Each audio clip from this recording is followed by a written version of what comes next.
Terus bagaimana hubungan dengan anak saya yang sekolah di pesantren, Pak? Ini mau nanya. Yang ketiga adalah zakat hewan Terima kasih, ternak, Bapak. Assalamualaikum dan yang keempat warahmatullahi adalah wabarakatuh. zakat perdagangan. Bismillahirrahmanirrahim. Assalamualaikum warahmatullahi wabarakatuh. Alhamdulillahirabbil alamin wassalatu wassalamu ala Rasulillah wa ala alihi wa sahbihi wa man walah amma ba'd. Ikhwatul iman, pemirsa Fatwa TV rahimani wa rahimakumullah. Ahlan wa sahlan wa marhaban bikum. Kembali bersyukur kita kepada Allah Subhanahu wa taala yang telah memberikan kita berbagai macam bentuk nikmat sehingga kita bisa kembali hadir bersama-sama dalam program live interaktif Fatwa TV dengan tema Bekal Muslim, Fikih Jual Beli dan Muamalah Kontemporer lainnya bersama guru kita Al Ustadz Dr. Muhammad Arifin Badri MA Hafizahullah taala. Kemudian salat dan salam semua curahkan kepada Nabi kita yang mulia, Rasul tercinta Nabi Muhammad sallallahu alaihi wasallam, juga kepada keluarga beliau, para sahabat beliau serta orang-orang yang istiqamah di atas sunnah beliau hingga akhir zaman. Allahumma shalli ala Muhammad wa ala ali Muhammad. Ikhwatul iman, pemirsa Fatwa TV rahimani wa rahimakumullah. Live interaktif Fatwa TV ini juga dirilis oleh radio tergabung di Asosiasi Radio Televisi Islam Indonesia atau RTVC, di antaranya Radio Bimbas Yogyakarta, Radio Sahabat Tegal Jawa Tengah, Radio MDFM Probolinggo, lantas Radio Amoeba Pangkal Pinang, Radio Sago FM Sumatera Barat, kemudian Radio Gema FM Bontang, Radio Albina AM Bekasi, kemudian Radio Tuah FM Riau, Radio Madinah Caruban, Radio Dai Tengaran, dan Radio Mas FM Sragen. Kita ucapkan terima kasih wa jazahumullah khairan. Dan untuk berpartisipasi para pemirsa Fatwa TV dan juga para penyimak radio di mana saja yang berada bisa menghubungi nomor 0331 5444087 0331 5444087. Dan alhamdulillah telah ada bersama kita di studio Jember Fatwa TV pemateri kita pada kesempatan ini guru kita Al Ustadz Dr. Muhammad Arifin Badri MA Hafizahullah taala, merupakan wakil merangkap anggota Dewan Fatwa Perhimpunan Al-Irsyad. Mari kita sapa beliau. Assalamualaikum Ustadzana. Waalaikumsalam warahmatullahi wabarakatuh. Ahlan marhaban. Sehat ya? Alhamdulillah, barakallahu fiik. Bagaimana Ustaz, keluarga sehat Ustaz? Alhamdulillah sehat. Gimana antum sehat semuanya? Sehat, alhamdulillah. Masya Allah. Aktivitas sehari-hari gimana Ustaz, lancar Ustaz? Alhamdulillah sehat semuanya lancar. Perkuliahan di studi. Alhamdulillah. Kita persiapan untuk ujian akhir semester. Ujian akhir libur Ustaz ya? Tidak libur. Tidak libur. Ujian. Oh, setelah hujan libur Ustaz. Betul. Tapi sepertinya dosen nggak libur Ustaz ya? Ah, itu kita yang belum libur, mahasiswa yang libur. Barakallah fiik Ustaz atas waktu kesempatannya. Sebagaimana biasa Ustaz di pembukaan kita minta berupa nasihat. Tafadhol maskur ma'jura. Assalamualaikum warahmatullahi wabarakatuh. Alhamdulillah wassalatu wassalamu ala Rasulillah wa ala alihi wa ashabihi wa man wala ma ba'du. Kaum muslimin, pemirsa Fatwa TV dimanapun Anda berada, puji dan syukur sepatutnya senantiasa kita panjatkan kepada Allah Subhanahu wa taala atas nikmat, karunia dan kemurahannya. Allah Subhanahu wa taala masih berkenan memberikan kesempatan kita untuk live di acara kita yang kita sayangi bersama-sama ini, yaitu live interaktif, untuk merespon pertanyaan dan juga mungkin berbagai masalah yang dihadapi oleh para pemirsa dan penyimak dimanapun Anda berada. Pada kesempatan sore ini saya ingin mengingatkan dan mengajak kaum muslimin, pemirsa Fatwa TV dan penyimak radio dimanapun Anda berada untuk senantiasa melihat dan merenungi saudara-saudara kita yang dalam urusan materi, dalam urusan dunia, mereka berada di bawah kita. Baik dalam jabatan, mereka di bawah kita. Harta kekayaan, mereka di bawah kita. Berbagai urusan dunia lainnya, mereka di bawah kita.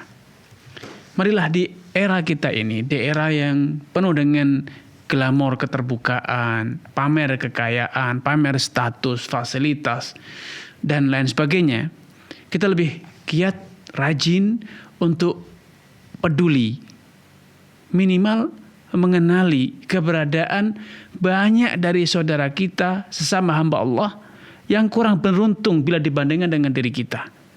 Fasilitas mereka lebih minim, problematika kehidupan mereka lebih kompleks, beban yang harus mereka pikul lebih berat, dan kenikmatan yang Allah berikan kepada mereka jauh lebih sedikit dibanding apa yang kita dapat.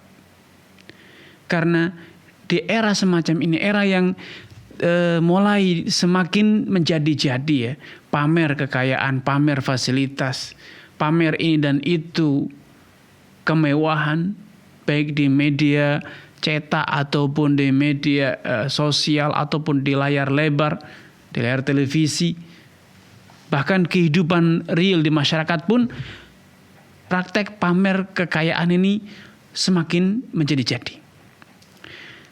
Sehingga hasad, iri, rakus, tamak, nafsu dan ambisi itu juga menjadi-jadi. Gaya hidup yang glamor, yang tidak lagi mempertimbangkan realitas, yang penting bisa show, unjuk kelebihan kekayaan, walaupun ternyata faktanya itu adalah hutang, walaupun itu mungkin didapat dengan cara yang haram, walaupun bisa jadi itu didapat dengan menghalalkan segala macam cara. Yang penting apa? Yang penting katanya tidak ketinggalan, tidak gaptek, tidak kuper, tidak kudet katanya, kurang update, dan bahkan bisa menjadi apa? Kekaguman banyak orang. Tentu ini praktek-praktek yang tidak sejalan dengan tuntunan Nabi dan keteladanan Nabi SAW. Rasulullah bersabda, "Unduru ila man hu asfala minkum." Selalulah kalian itu lebih sering untuk melihat kepada orang yang berada di bawah kalian. Lebih sedikit hartanya, lebih minim fasilitasnya, lebih banyak tanggungannya, lebih berat cobaannya. Kenapa harus demikian? Fahuwa ajdar alla tazdaru nikmatullah. Dengan cara sepanjang itu, dengan selalu kita melihat orang yang di bawah kita, kita akan sadar bahwa kita ini ternyata bergelimang dalam banyak kenikmatan yang tidak diberikan kepada orang lain. Kita telah mendapatkan kelapangan, mendapatkan kekayaan, dan berbagai macam pernak-pernik dunia yang tidak Allah berikan kepada banyak orang. Kita bukan orang yang paling menderita. Dengan kita melihat orang yang di bawah kita, kita akan merasakan ternyata kita lebih beruntung dibanding banyak orang. Kalau dilihat dari ukur misalnya fisik, jangan melihat kepada orang yang lebih tampan, lebih cantik dibanding Anda. Terlalu banyak orang yang dalam urusan penampilan, Anda lebih cantik, Anda lebih tampan dibanding banyak orang. Dalam masalah harta, ternyata Anda juga lebih beruntung dibanding banyak orang. Dalam urusan beban hidup, ternyata terlalu banyak orang yang lebih berat beban hidupnya dibanding Anda. Sehingga dengan cara semacam ini, apa yang akan terjadi? Anda akan lebih bisa menyadari bahwa Anda lebih beruntung dibanding banyak orang. Anda ternyata lebih banyak memiliki dan mendapatkan, sehingga dengan demikian Anda lebih bisa menghargai apa yang telah Allah berikan kepada Anda. Anda lebih bisa mensyukuri kenikmatan yang telah Allah berikan. Tapi ketika Anda melihat orang yang di atas, orang yang lebih banyak dibanding Anda, lebih tinggi kedudukannya, maka apapun yang telah Anda dapat itu akan hilang nilainya, hambar rasanya, dan bisa jadi Anda akan meremehkannya. Izdira, apalah ini, tidak ada artinya, tidak ada gunanya, sia-sia, seakan Allah tidak sayang kepada saya. Sampai ada sebagian orang yang mengeluh dan mengatakan, apalagi kurangnya saya sudah berbuat demikian, beribadah demikian, tapi ternyata saya hidup sengsara, menderita, terlunta-lunta, seakan dia tidak mendapatkan, tidak diberi apapun kenikmatan dunia ini. Ya. Yang kedua, manfaat yang akan kita dapat dengan kita melihat orang yang di bawah kita, kita akan terhindar dari penyakit tamak, rakus, hala, ambisi yang tanpa batas. Karena itu akan menjadikan kita menderita, tidak akan pernah bisa menikmati, tidak akan pernah bisa berbahagia. Karena siapapun orang yang kita kenal, orang yang di sekitar kita yang mendapatkan kesenangan, kita anggap dia lebih. Dia lebih, sehingga akhirnya dalam diri kita tanpa kita sadari tumbuh subur sifat hasad, sifat iri, dengki. Yang terjadi kebencian, permusuhan, dan bisa jadi hala, tamak, dan hasad itu akan menjerumuskan kita dalam perbuatan-perbuatan buruk, saling membunuh, saling merampas, saling merendahkan, menyombongkan diri, dan bisa jadi juga menjadikan kita akhirnya tidak lagi kenal batas halal haram, yang hanya ada memperturutkan nafsu dan keserakahan, keangkaran murkaan. Karenanya mari dalam kondisi macam kita meneladani Nabi Shallallahu Alaihi Wasallam, kita lebih rajin, lebih sering melihat, mengamati orang yang lebih di bawah, lebih rendah dibanding dari kita, sehingga setiap kali kita melihat mereka, kita akan mengucapkan zikir ataupun bacaan yang diajarkan oleh Nabi Sallallahu Alaihi Wasallam. Alhamdulillahilladzi afani mimma talaka bihi wa faddalani ala katsirin mimman khalaqa tafdila. Segala puji bagi Allah yang telah menyelamatkan saya, membebaskan saya dari apa? Dari mimma talaka bihi, dari cobaan yang Allah timpakan kepada kalian. Wa faddalani ala katsirin mimman khalaqa tafdila. Allah memberikan aku kelebihan dibanding banyak dari hamba-hambanya. Aku lebih beruntung dibanding kalian semua. Sehingga kita lebih bisa bersyukur, lebih bisa peduli dengan sesama, lebih bisa mensyukuri dan juga menikmati hidup kita tentram, tidak lagi dikejar-kejar dengan ambisi yang tidak pernah ada ujungnya. Wallahu ta'ala a'lam. Barakallahu fik, jazakallahu khairan. Namun Ustaz, kalau berarti untuk cara bersyukur diantaranya melihat orang di bawah saja. Itu salah satu motivasi agar kita bisa bersyukur. Namun kalau untuk semangat melihat yang lebih apa gitu. Dalam urusan akhirat kita harus melihat orang yang di atas. Yang di atas.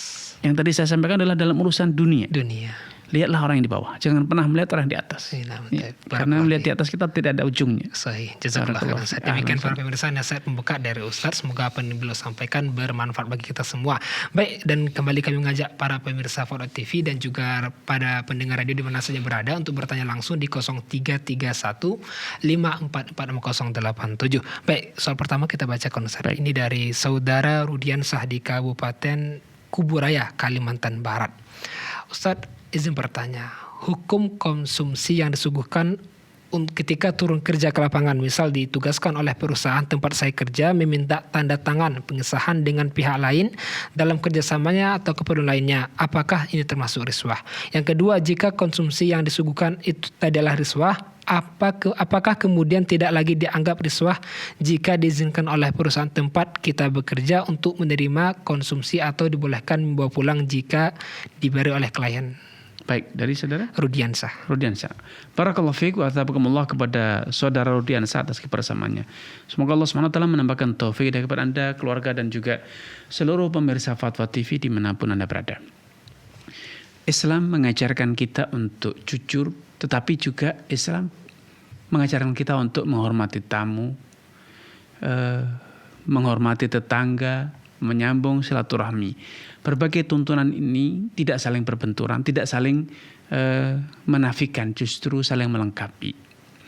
Profesionalitas dalam bekerja tidak mengharuskan Anda hidup dalam kondisi yang kaku. Amanah tidak menjadikan Anda harus menafikan hak-hak tamu ataupun tetangga ataupun kerabat. Ya, selama hidangan itu adalah wajar, yang akan dihidangkan kepada Anda dan yang lainnya.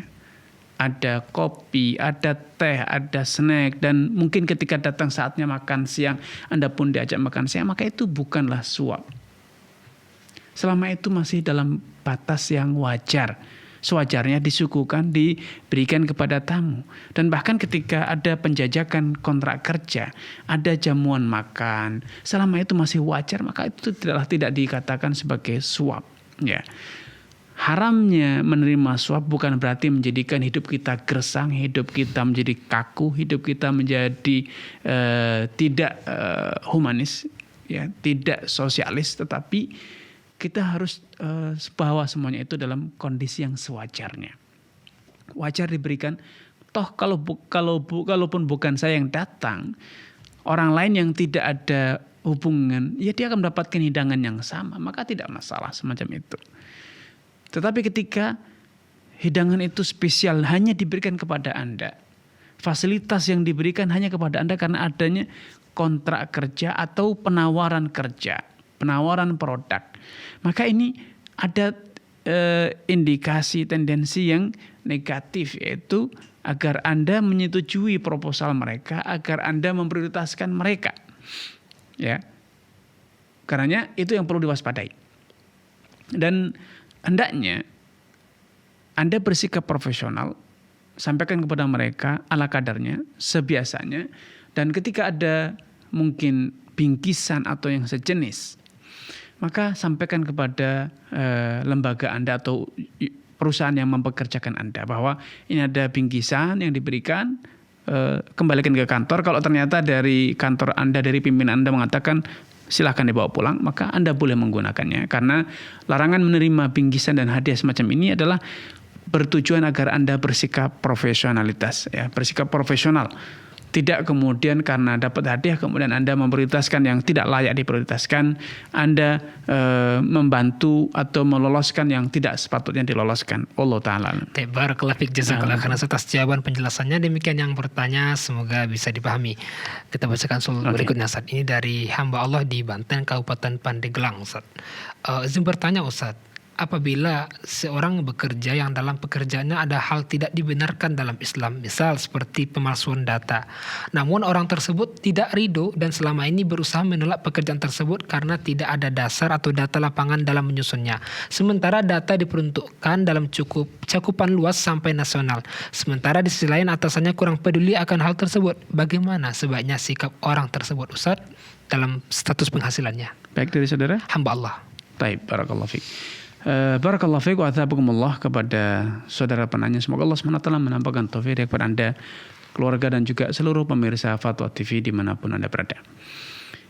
Siapapun dari kita yang melihat satu praktek kemungkaran, manipulasi, penipuan, tindak curang, dan yang sejenis, maka telah menjadi kewajiban sosial secara moral bahwa kemungkaran itu harus ditentang. Kalaupun kita bukan karyawan, kalaupun kita bukan pihak yang diberi amanah untuk menjalankan pekerjaan itu, kita punya kewajiban untuk mengingkarnya. Man ra'a minkum munkaran falyughayyiru biyadihi. Siapapun dari kalian yang menyaksikan, mengetahui adanya praktek-praktek kemungkaran, hendaknya dia ingkari dengan kekuatannya, dengan tangannya. Kalau tidak bisa, maka dengan lisannya, dinasihati, ditegur, diberikan hardikan. Kalau tidak bisa, maka hindari dengan hati, mengingkari dengan hati, itu dengan cara membencinya, menjauhinya, dan bertekad kalau suatu saat ada peluang, ada celah untuk bisa mengingkarinya, ingkarilah. Itu konsekuensi dari mengingkari dengan hati. Nah, pekerjaan tersebut yang mempraktekkan adanya kecurangan, manipulasi data, atau misalnya menggunakan dokumen yang bukan miliknya, pemalsuan misalnya, maka ini kalau selama itu bukan Anda yang melakukan, Anda sudah mengingatkan, Anda sudah menegur, dan job yang dibebankan kepada Anda adalah job yang halal, dan Anda melakukan secara maksimal, secara profesional, maka penghasilan Anda halal. Sebagai contoh sederhana, ketika perusahaan Anda misalnya mengajukan penawaran tender pengadaan barang atau suatu proyek ke pemerintah misalnya. Padahal kriteria perusahaan yang boleh melakukan atau ikut tender adalah perusahaan dengan kriteria demikian dan demikian. Ternyata perusahaan Anda tidak memenuhi kriteria tersebut. Akhirnya perusahaan Anda pinjam nama perusahaan lain. Ya, pinjam nama perusahaan lain dengan bagi komisi misalnya. Sehingga akhirnya perusahaan Anda memenangkan tender tersebut, padahal sejatinya perusahaan Anda tidak layak. Maka ini tanggung jawab perusahaan Anda, direksi dan komisaris. Anda sebagai misalnya seorang insinyur, teknik sipil, harus menjalankan proyek itu semaksimal yang Anda bisa lakukan. Tanggung jawab proyek itu didapat dengan cara-cara yang tidak benar, itu bukan tanggung jawab karyawan, tapi tanggung jawab unsur pimpinan yang memanipulasi, melakukan kebijakan dan mengambil keputusan dalam pengambilan proyek tersebut. Wallahu taala a'lam. Barakallahu fiik, jazakallah khairan atas jawaban penjelasannya. Demikian yang bertanya semoga bisa dipahami, dan kembali kami mengajak para pemirsa Fatwa TV dan juga para penyimak radio di mana saja Anda berada untuk bertanya langsung bisa menghubungi nomor 0331544687. Berikutnya kita bacakan Ustaz. Ini dari Aksaya ZB di DKI Jakarta, Kota Jakarta Timur, Ustaz. Assalamualaikum warahmatullahi wabarakatuh, Ustaz. Ini bertanya, masih bingung apa hukum berjualan di marketplace, baik marketplace besar atau kecil di Indonesia, di mana uang pembeli disimpan dulu di rekening ribawi dan di sana terdapat bunga. Apakah kita termasuk tolong menolong dalam riba, Ustaz? Baik. Barakallahu fiik wa tabakumullah kepada saudara Aksaya. Semoga Allah SWT menampakkan taufik kepada Anda, keluarga, dan juga seluruh pemirsa Fatwa TV dan penyimak radio dimanapun Anda berada. Tanggung jawab Anda sebagai penjual adalah Anda menjual barang secara jujur, amanah, transparan, tidak ada manipulasi. Masalah pembeli mendapatkan dananya atau menyimpan dananya kemudian mendapatkan bunga dari bank, maka itu bukan tanggung jawab Anda sebagai penjual, itu tanggung jawab pembeli. Urusan Anda adalah akad yang terjalin antara Anda dengan pembeli, Anda dengan penyedia marketplace. Selama itu tidak ada unsur haram, maka Anda boleh-boleh saja. Urusan pembeli mendapatkan dananya dengan pembiayaan kredit atau dengan cara bekerja di lembaga ribawi, atau bisa jadi dia adalah seorang penipu, pencuri, maka itu bukan tanggung jawab Anda. Itu tanggung jawab pembeli. Selama Anda tidak tahu, selama Anda juga tidak punya akses untuk mengetahui dari mana dana tersebut, maka itu bukan tanggung jawab Anda. Wallahu taala alam. Barakallahu fiik, terima kasih jazakallahu khairan atas jawaban penjelasannya. Demikian yang bertanya semoga bisa dipahami. Baik, soal berikutnya kita bacakan ini dari Lilis Kurnia di Jawa Tengah, Kota Semarang. Assalamualaikum warahmatullahi wabarakatuh, Ustaz. Semoga dalam lindungan Allah Subhanahu wa taala. Amin. Izin bertanya, Ustaz, bagaimana hukum dalam Islam bila kita bekerja sebagai driver di marketplace yang terkadang para konsumen menggunakan pembayaran lewat dompet virtual maupun, apakah uang yang kita terima sebagai haram, Ustaz? Baik. Barakallahu fiik wa tabakumullah kepada saudari Lilis Kurnia ya. Semoga Allah SWT menambahkan taufik kepada Anda, keluarga, dan juga seluruh pemirsa Fatwa TV dan penyimak radio dimanapun Anda berada. Sekali lagi, selama pekerjaan yang Anda lakukan itu halal, Anda tidak punya kewajiban dan tanggung jawab untuk mempersoalkan dari mana customer mendapatkan dananya dan bagaimana dia melakukan pembayaran kepada Anda. Itu tanggung jawab mereka. Tanggung jawab Anda sebatas apa yang Anda kerjakan. Kesepakatan yang Anda lakukan dengan pemilik kendaraan misalnya, atau dengan pemilik aplikasi misalnya ojek online misalnya, itu tanggung jawab Anda sebatas itu.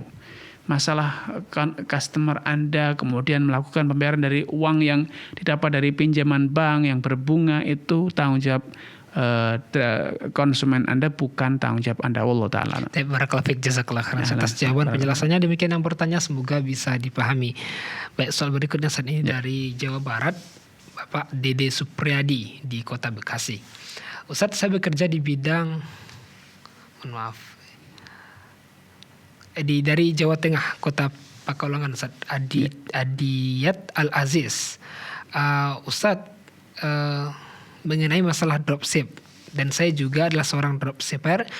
Pertanyaan, dalam kasus dropship yang saya terjun dalamnya, saya berperan sebagai wakil dari supplier dan sudah mendapat izin, dan setiap ada pembelian dari customer saya, si supplier langsung mengirim barang ke tempat customer saya tanpa saya mengkop barang tersebut. Nah, pertanyaannya, apakah saya yang berperan sebagai wakil disarankan mengkop barang tersebut dahulu, Ustaz? Baik, dari saudara Adiyat Al-Aziz. Barakallahu fiik, saudara Adiyat Abdul Aziz. Semoga Allah SWT menampakkan taufik hidayah kepada Anda, keluarga, dan juga seluruh pemirsa Fatwa TV dan penyimak dimanapun Anda berada. Kalau Anda sudah berstatus sebagai wakil karena memang sudah mendapatkan izin dari pemilik barang untuk ikut memasarkan, atau bahkan Anda telah direkrut secara resmi sebagai jaringan marketing dari pemilik barang atau dari produsen, maka Anda tidak masalah, tidak harus nyetok barang. Anda bisa langsung memberikan informasi kepada pemilik barang untuk mengirimkan kepada pembeli. Dan atas kerja Anda mencari customer, kemudian menyampaikan informasi, serta melayani misalnya komplain dari customer, itu Anda berhak mendapatkan komisi atau upah penghasilan dari sistem yang sudah Anda ikuti tersebut. Karena bisa jadi sistem dropshipping ini sudah terstruktur, maka Anda halal karena memang Anda bekerja dan Anda mendapatkan kuasa dari pemilik barang. Wallahu ta'ala. Barakallahu fiik, jazakallah khair atas jawab penjelasannya. Demikian yang bertanya, semoga bisa dipahami. Dan kembali kami mengajak para pemirsa dan berikan kesempatan untuk bertanya langsung di 0331 544087, 0331 544087, dan sudah terhubung saat kita coba sapa. Assalamualaikum Fatwa TV. Waalaikumsalam warahmatullahi wabarakatuh. Ibu Rusmini. Ibu, silakan Ibu Rusmini di Pacitan. Sehat Ibu ya? Ya, alhamdulillah. Alhamdulillah. Silakan Ibu. Assalamualaikum warahmatullahi wabarakatuh. Waalaikumsalam warahmatullahi wabarakatuh. Silakan Ibu. Nggih. Assalamualaikum warahmatullahi wabarakatuh. Ustaz, mohon maaf. Nggih, silakan Ibu. Assalamualaikum warahmatullahi wabarakatuh. Ya. Begini Ustaz. Ada seseorang, biasa dibilang teman, itu minta tolong supaya dicarikan tenaga untuk memanen kelapa sawit. Ya. Terus katanya itu setiap 1 ton apa setiap berapa sudah ditentukan sekian supaya dicarikan tenaga. Terus seumpamanya cari tenaga itu ada selisihnya dari yang dibilangkan dari yang punya itu apa halal apa haram. Baik, Ibu. Salahnya apabila sudah mau tenaganya itu 1 ton sekian, paman saya sendiri kurang tahu pasnya berapa. Terus juga kesananya sudah dibelikan tiket, pulangnya sudah dibelikan tiket. Baik, itu Ibu. masalah harga pas itu tadi apakah halal apakah haram. Baik. Kesepakatan dari tenaga kerja dan kesepakatan dari yang punya Baik, Ibu. kebun. Baik, cukup Ya. Ibu. Nanti jawabannya jazakumullah khairan. Assalamualaikum warahmatullahi wabarakatuh. Assalamualaikum warahmatullahi wabarakatuh. Baik, barakallahu fiik wa thabakumullah kepada Ibu Rusmini di Pacitan atas kebersamaannya. Semoga Allah SWT menampakkan taufik kepada Ibu Rusmini, keluarga dan juga seluruh pemirsa Fatwa TV dan penyimak radio dimanapun Anda berada. Ini serupa dengan pertanyaan sebelumnya, yaitu dropshipping ya. Ketika ibu telah mendapatkan izin dari yang memberi kepercayaan untuk mengambil selisih, misalnya ada komisi, misalnya silakan cari karyawan atau pekerja yang bisa mengerjakan pekerjaan ini dengan harga yang di bawah itu. Kalau ada selisih itu untuk Anda yang mencarikan, maka tidak masalah. Intinya harus ada transparansi kepada yang memberi kepercayaan ataupun kepada karyawan yang menerima pekerjaan tersebut untuk menyisihkan sebagian upahnya sebagai komisi kepada yang memberinya pekerjaan atau memberikan informasi. Selama itu telah disampaikan satu dari kedua itu, maka insya Allah apa yang didapatkan oleh perantaranya itu halal. Wallahu ta'ala alam. Terima kasih jazakallah khairan atas jawaban penjelasannya. Demikian Ibu Rosmini yang bertanya, semoga bisa dipahami. Berikutnya sudah terhubung kepada penelpon saat Baik, kita langsung sapa. Assalamualaikum Fatwa TV. Waalaikumsalam warahmatullahi wabarakatuh. Ya, dengan Ibu siapa, di mana? Dengan Rahma. Ya, Ya, silakan Ibu. Assalamualaikum Ustaz. Waalaikumsalam warahmatullahi wabarakatuh. Pertanyaan saya singkat aja. Ini mau bertanya tentang suatu produk di sebuah bank syariah. Nggih, itu tabungan emas. Jadi kita itu nabung emas tapi nggak dapat emas ya, kayak apa ya Ustaz? Baik, Ibu. Tabungan virtual emas apa gimana gitu. Itu gimana hukumnya? Baik. Cukup, Sudah cukup, Ibu? Iya, gitu aja. Baik. Barakallahu fiik wa tabakumullah kepada Ibu Rahman di Jawa Timur atas kebersamaannya. Semoga Allah SWT menambahkan taufik kepada Ibu, keluarga dan juga seluruh pemirsa Fatwa TV dimanapun Anda berada. Ketika transaksi emas di perbankan ataupun di pedagang emas atau di yang lainnya, transaksi itu dilakukan antara emas dengan mata uang, maka syaratnya adalah harus terjadi serah terima fisik secara tunai, ini emasnya dan ini uangnya. Ketika itu tidak terpenuhi, karena ternyata yang didapat hanya data catatan bahwa Anda pembeli telah memiliki sekian gram emas yang suatu saat kalau memang dibutuhkan boleh diminta atau bahkan mungkin bisa dijual kembali, maka ini terjadi jual beli emas secara non tunai dan itu terlarang alias riba. Sehingga skema semacam ini tidak sesuai dengan konsep syariah, ya. Sehingga walaupun yang melakukannya adalah mengatakan ini lembaga keuangan syariah atau koperasi syariah atau apapun, ternyata itu tidak sesuai dengan konsep syariah. Karena para ulama telah bersepakat jual beli emas dengan uang itu syaratnya mutlak, tidak ada tawar-menawar, harus tunai, serah terima fisik, bukan sekedar data di komputer atau data hitam di atas putih bahwa Anda punya hak di kami sekian gram, ini tidak cukup ya. Harus tunai karena transaksi dengan uang. Tapi lain halnya kalau transaksinya Anda menyerahkan seekor sapi atau Anda menyerahkan sekian ton atau sekian kintal beras, kemudian nilainya itu berupa emas dan emasnya itu disimpankan, ditabungkan di lembaga tersebut, maka itu halal. Karena Anda membelinya bukan dengan alat transaksi tetapi dengan barang lain. Wallahu ta'ala a'lam. Terima kasih barakallahu fiik, jazakallahu khairan atas jawaban dan penjelasannya. Demikian Ibu yang bertanya, semoga bisa dipahami.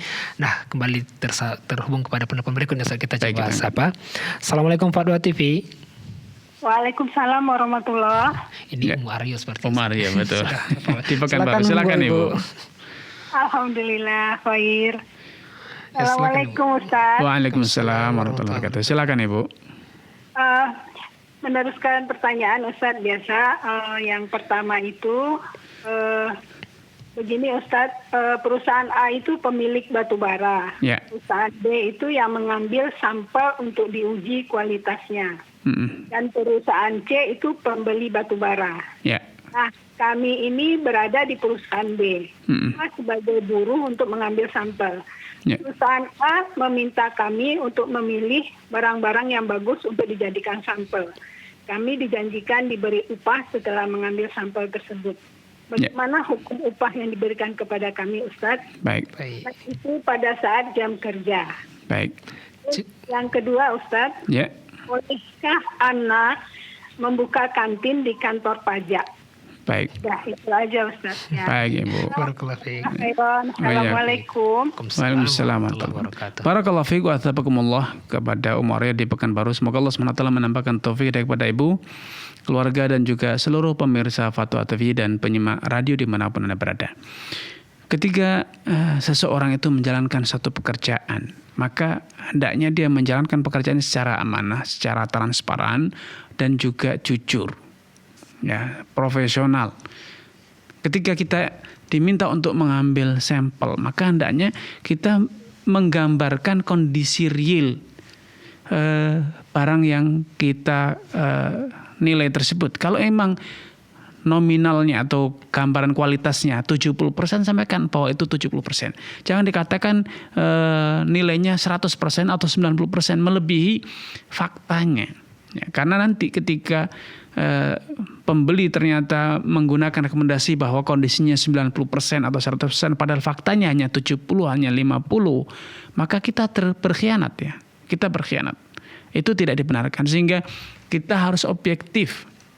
Gambarkan kondisi real sesuai dengan yang ada di lapangan. Sehingga klien kita yang memberikan kepercayaan kepada kita untuk mengambil sampel tersebut betul-betul mendapatkan gambaran yang sesuai dengan kondisi di lapangan. Nah, kalau terjadi main mata sehingga kita menggambarkan karena berdasarkan data sampling yang bagus, padahal itu tidak mewakili, tidak menggambarkan kondisi real di lapangan, maka kita berkhianat sehingga upah yang kita dapat, termasuk bisa jadi itu komisi yang diberikan karena kita mau menuruti keinginan pihak A, itu semuanya adalah haram. Rasulullah bersabda, man ghasyya falaysa minna. Siapapun yang menipu, berbuat curang, maka itu tidak termasuk golongan kami.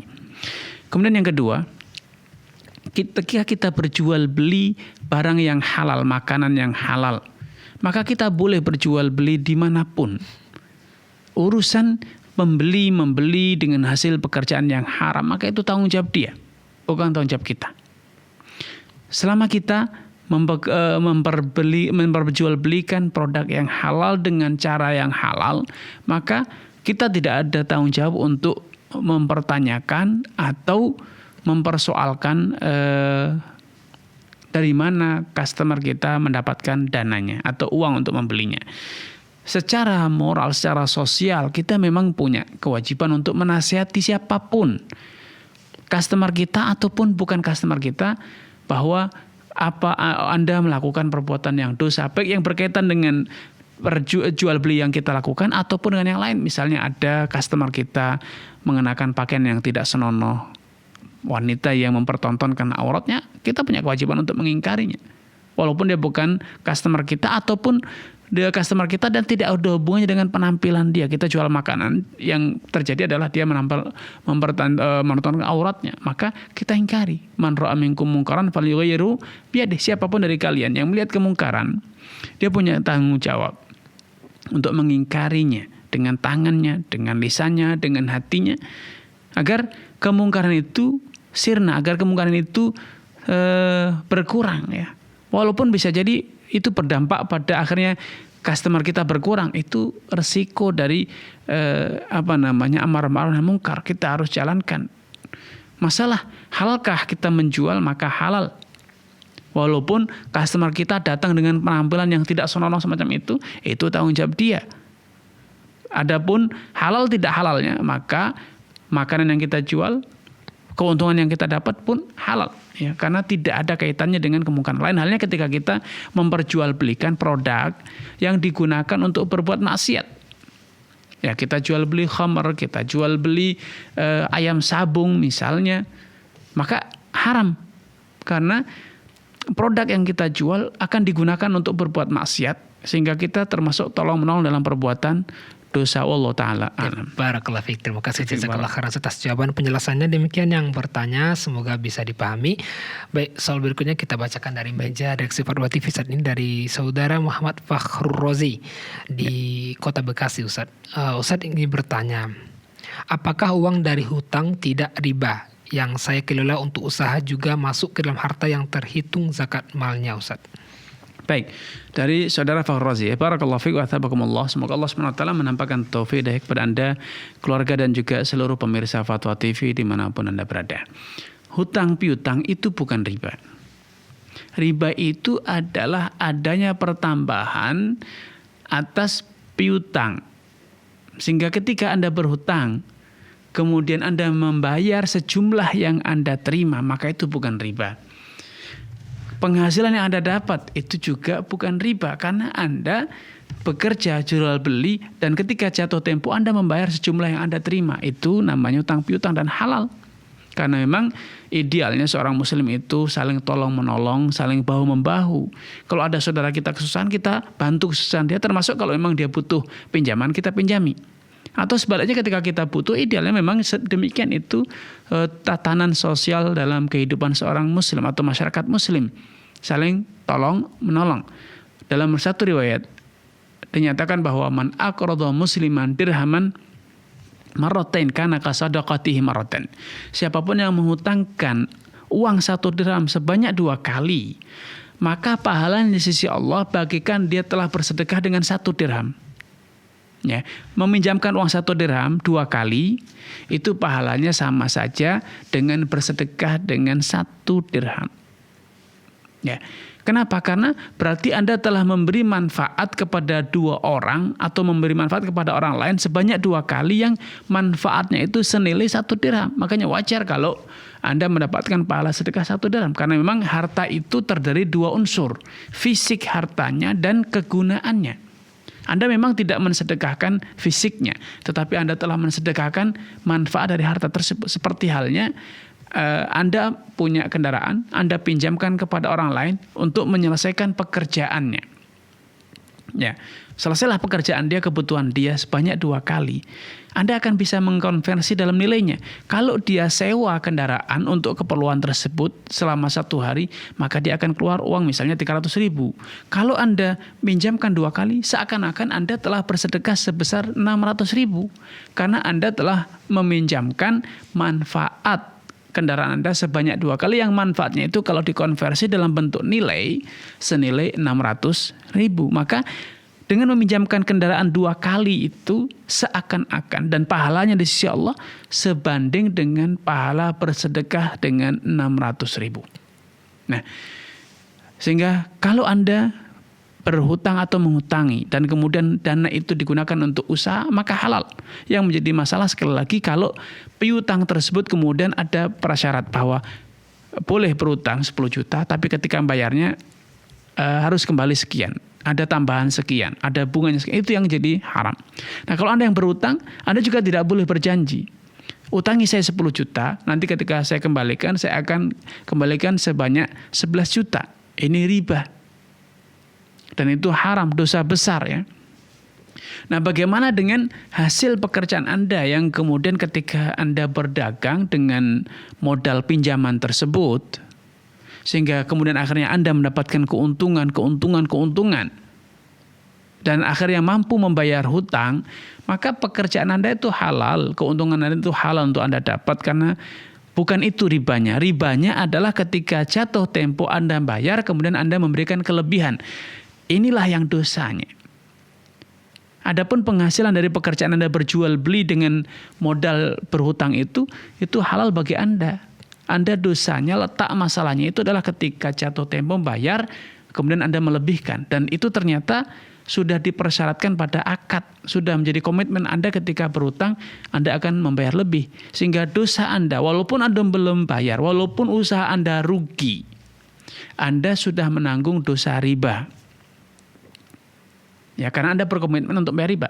Tapi ketika Anda ternyata dengan berhutang itu memiliki aset, memiliki barang, misalnya punya motor, karena Anda kredit dengan kepemilikan yang riba ya, misalnya kredit kendaraan dengan riba berbunga, leasing.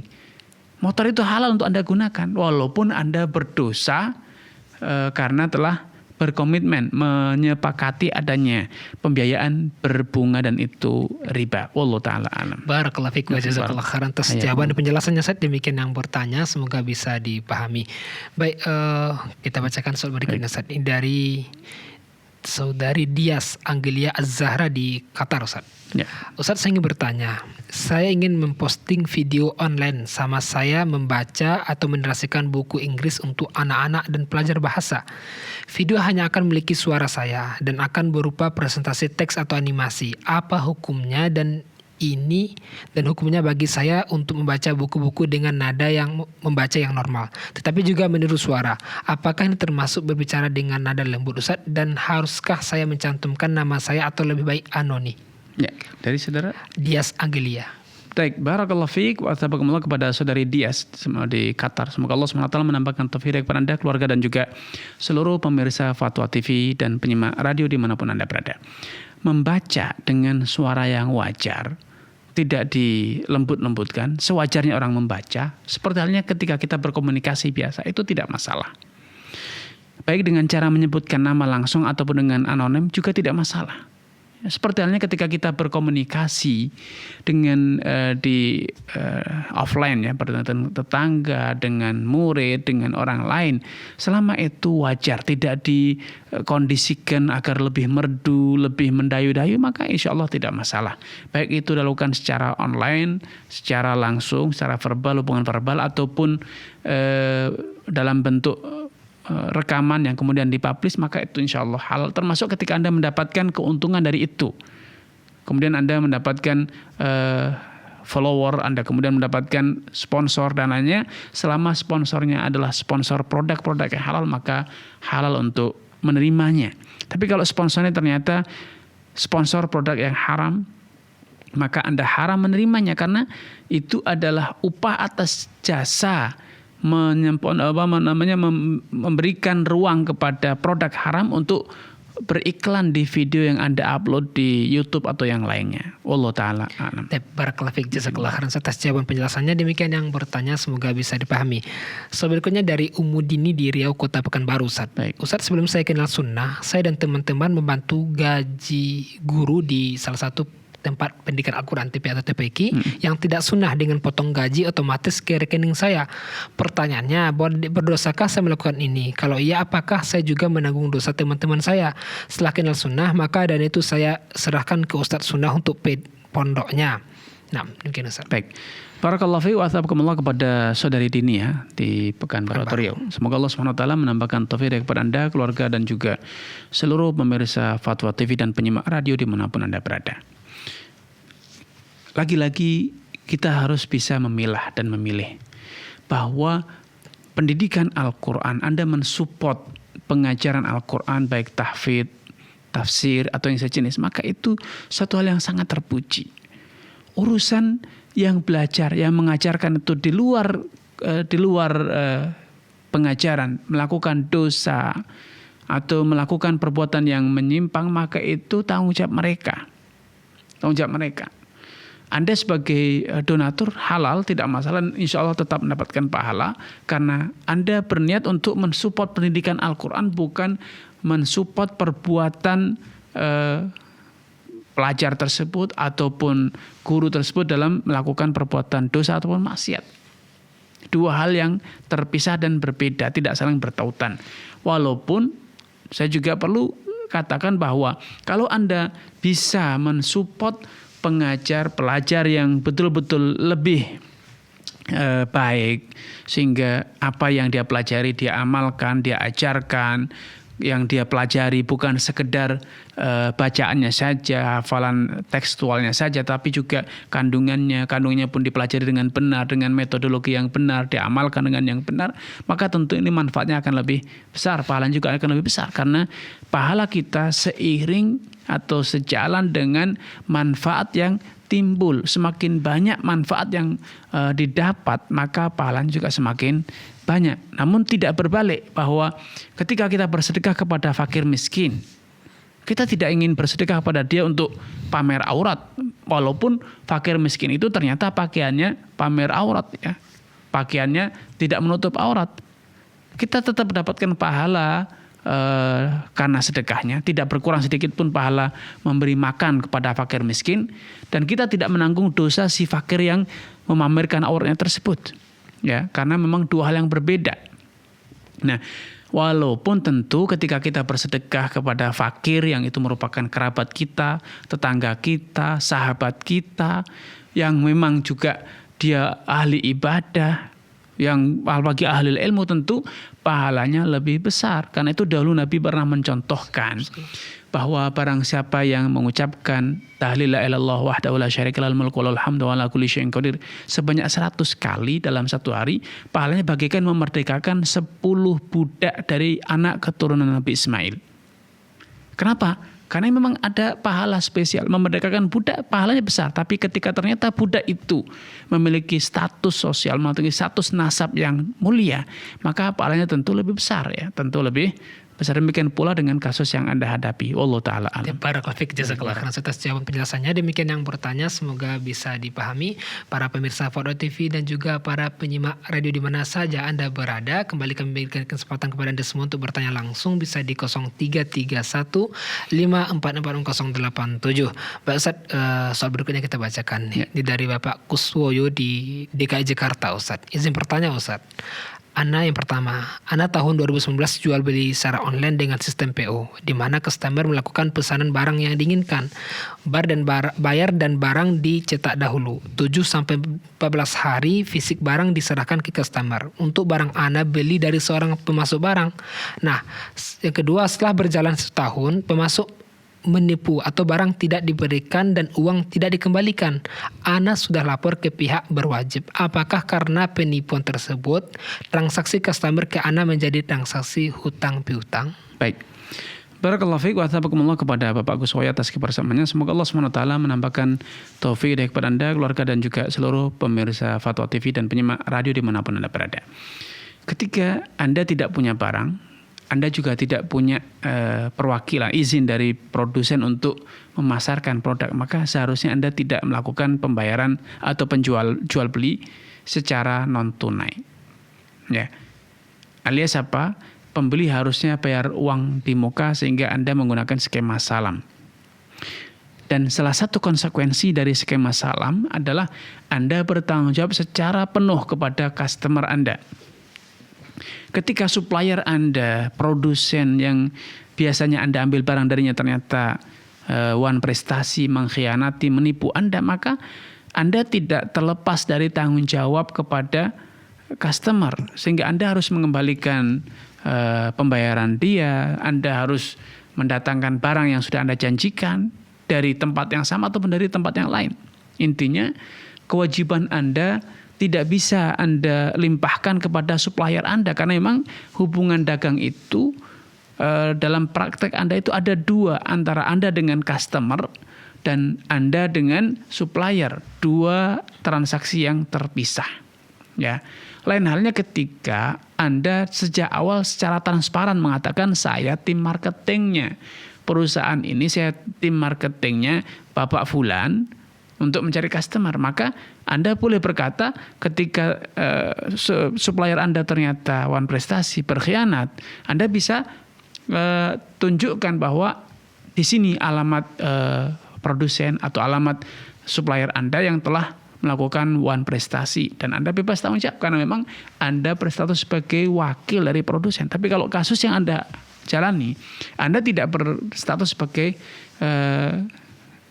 perwakilan.